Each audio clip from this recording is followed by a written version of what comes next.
Olá, sou a professora Rejane. Estudaremos na aula de hoje o método de integração por soma de frações parciais, o caso 3. Caso 3, onde q de x, que é o polinômio que está no denominador, é um produto de fatores quadráticos irredutíveis, ou seja, não tem raízes reais. O discriminante lá da Bhaskara dá um número negativo. Então, tem esses fatores quadráticos diferentes, né? Aparecem uma única vez. Então, a gente vai ter que separar eles como um produto de fatores quadráticos, né? Então, aparece aqui o x ao quadrado, irredutíveis. Não tem como transformar eles num produto de fatores lineares, porque eles não têm raízes reais. E esse caso 3 pode aparecer junto com o caso 1 e o caso 2 que já foram estudados. Então, podemos reescrever a função r de x sobre q de x como, já que o denominador agora é um polinômio de grau 2, no numerador a gente terá um polinômio de grau 1. Então, a gente vai ter que determinar quem são essas constantes. A1, A2, AK e B1, B2, BK. Por exemplo, temos que calcular essa integral aí. O grau do numerador é menor do que o grau do denominador. Então, não se faz necessária divisão de polinômios. Logo, vamos fatorar o denominador e transformar essa função em uma soma de frações parciais, para a gente conseguir resolver essa integral. O denominador. Podemos colocar um x em evidência, que seria aqui o fator x menos zero. Então, esse aqui é o primeiro caso.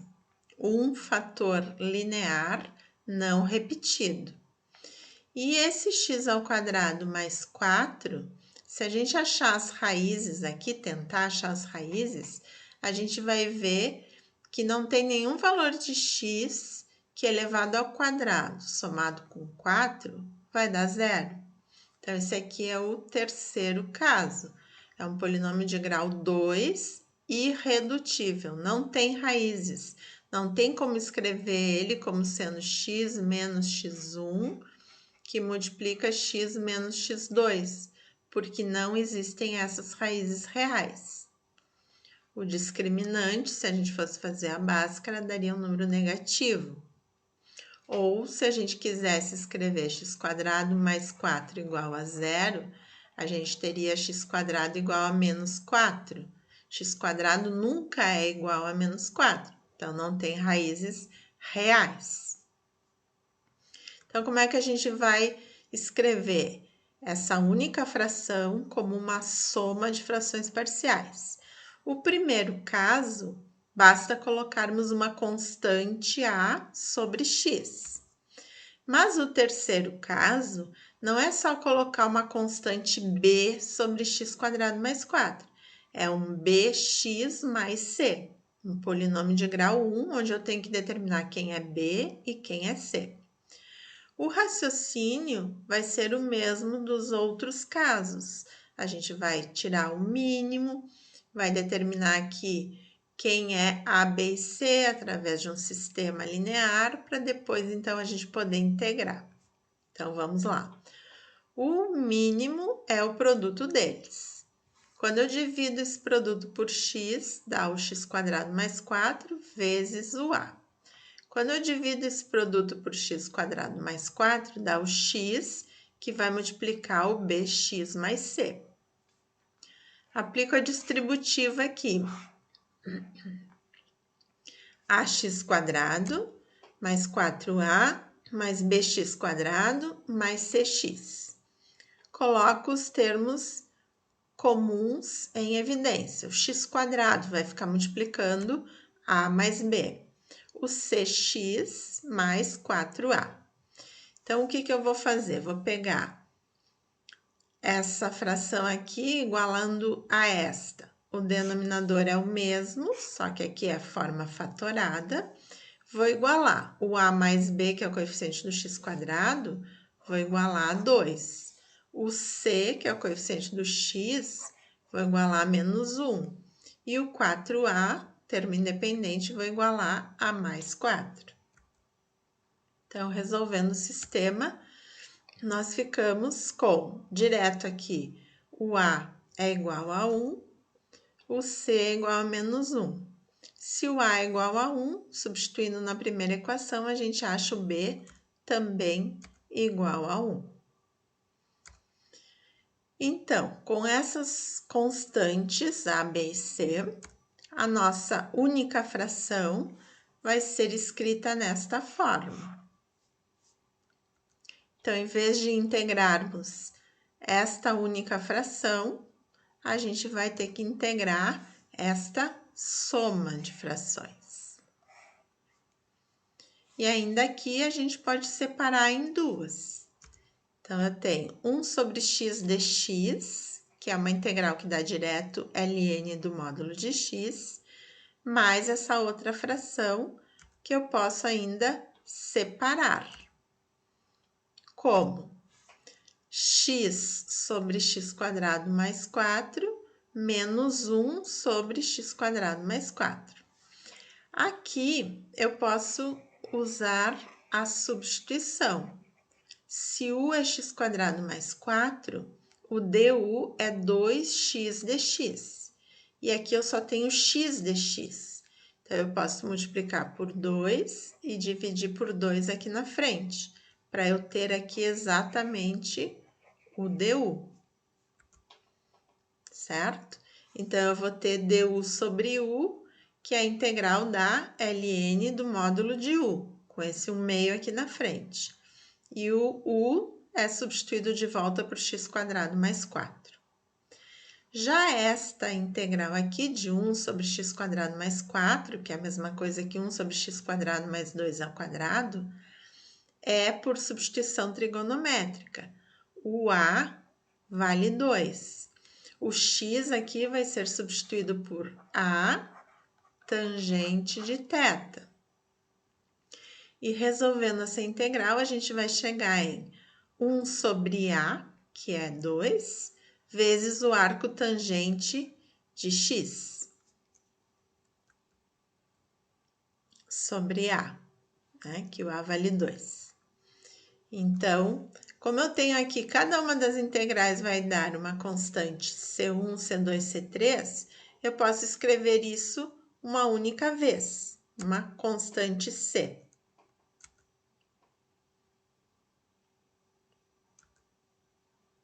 Exemplo 2. Tenho que calcular essa integral, só que o polinômio do numerador tem grau igual ao polinômio do denominador. Então, esse aqui é o meu p de x sobre q de x. Então, eu tenho que fazer a divisão de polinômios. Dividindo 4x² por 4x² dá 1. 1 vezes 4x² dá 4x², passa para o outro lado negativo. 1 vezes menos 4x dá menos 4x, passa para cá positivo. E 1 vezes 3 dá 3, passa para cá, menos 3. Somando, esses dois termos aqui se anulam. 4x menos 3x dá 1x menos 1.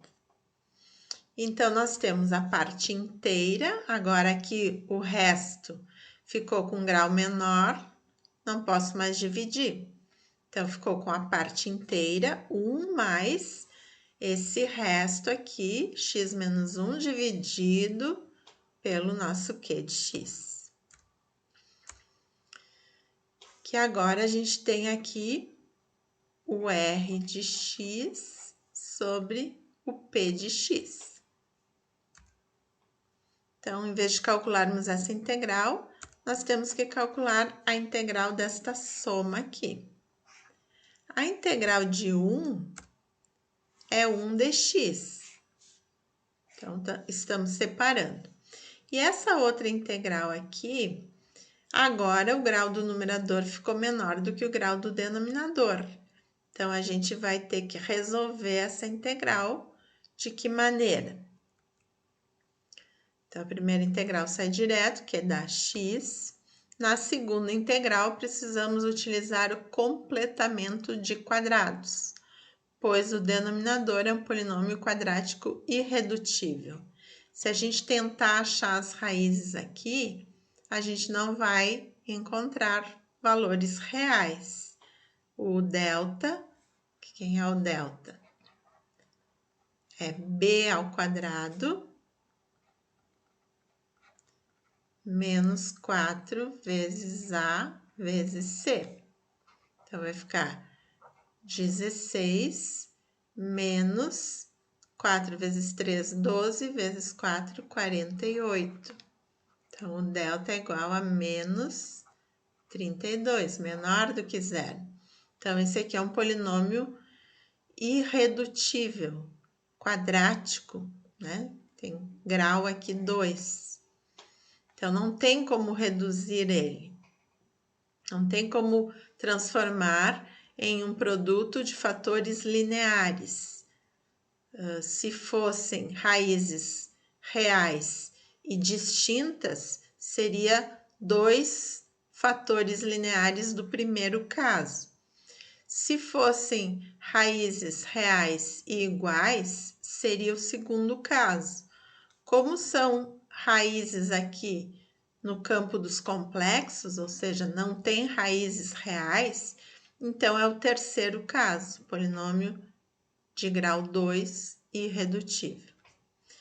Então, como é que se completa quadrados? Porque aqui só tem ele, né? Não tem como a gente separar isso aqui numa soma de frações parciais. Se tivesse aqui esse termo multiplicando um x, aí eu faria o primeiro caso e o terceiro caso. Mas aqui eu só tenho ele. Então, eu tenho que tentar resolver essa integral completando quadrados. Então, 4x² menos 4x mais 3. Eu não tenho um trinômio quadrado perfeito aí, mas eu posso ajeitar para que fique. Por exemplo, se eu separar esse 3 aqui em 1 mais 2, esse termo aqui, se eu pensar, esse aqui é o quadrado de quem? De 2x. Esse aqui é o quadrado de 1. Esse termo aqui do meio é 2 vezes o primeiro pelo segundo? É negativo. Então, o que vai ficar? Vai ficar o 2x menos 1 ao quadrado, porque aí eu vou ter o quadrado do primeiro, tá aqui, menos 2 vezes o primeiro pelo segundo dá o 4x, mais o quadrado do segundo, mais esse 2 aqui. Então, a gente vai conseguir resolver a nossa integral dessa maneira. Separando, né, usando uma substituição aqui, 2x menos 1 é o nosso u. Então, o du vai ser 2dx, dx será du sobre 2. E ainda eu tenho um x aqui no numerador, então eu tenho que isolar o x aqui. 2x é igual a u menos mais 1, né? 2x é igual a u mais 1, passando esse menos 1 para o lado de lá. Então, o x será u mais 1 sobre 2. Vou substituir esse x aqui por u mais 1 sobre 2. Esse 2x menos 1 é o u, e o dux será substituído por du sobre 2. Du sobre 2 aqui, o 2 foi colocado aqui para fora, porque é uma constante, e temos que resolver essa integral. Vamos tirar o mínimo aqui no numerador. Entre 2 e 1 é 2, por 2 dá 1, vezes 1 mais 1 dá 1 mais 1, 2 por 1 dá 2, vezes menos 1 dá menos 2. Esse 2 aqui, eu tenho aqui divisão de frações sobre 1, eu posso tirar ele para fora da integral. Então, vai ficar 1/4 menos 2 aqui com mais 1 vai ficar menos 1 sobre u quadrado mais 2. Como eu tinha antes, vou separar em duas integrais. U sobre esse denominador menos 1 sobre o mesmo denominador, com esse 1/4 aqui na frente, que foi colocado para as duas integrais. Aqui, de novo, eu posso aplicar direto a substituição, porque vamos chamar esse aqui de uma outra variável, né? Se esse aqui fosse meu z, a derivada de z é 2u du. Então, eu precisaria colocar aqui um 2 e multiplicar aqui na frente por um 2. E aí, todo esse 2u du seria dz. Integral de dz sobre z é ln do módulo de z, que vai ser substituído por u quadrado mais 2. Então, ficamos com 1/8 aqui na frente dessa integral, que eu já adiantei para vocês o que é, né? E aqui, essa integral é a mesma de antes também. Quem é o a que eu teria aqui? O a ao quadrado é 2, então o a é raiz de 2. Tá? Então, aqui a integral dá ln de u quadrado mais 2. E aqui, com o a sendo raiz de 2, eu vou ter 1 sobre a, arco tangente de u sobre a, mais uma constante c. E o u eu tenho que voltar para 2x menos 1, porque era uma integral em x que eu tinha, né? Depois ainda a gente tem essa outra parte aqui da integral, a gente está só resolvendo essa parcela aqui. Então, substituímos o u por 2x menos 1 e temos o resultado da segunda integral. Então, a integral que a gente quer, aqui ainda foi arrumado, né? Que foi elevado ao quadrado, para a gente obter de volta aquele termo que a gente tinha aqui. Então, essa integral vai ser x mais uma constante C1, mais o resultado dessa integral, a segunda integral mais uma constante C2, e C1 mais C2 a gente pode juntar numa única constante C. Foi colocado esse 1/8 aqui em evidência, e aí chegamos na resposta final. Então, na aula de hoje, estudamos o método de integração por soma de frações parciais, o caso 3. Até uma próxima aula.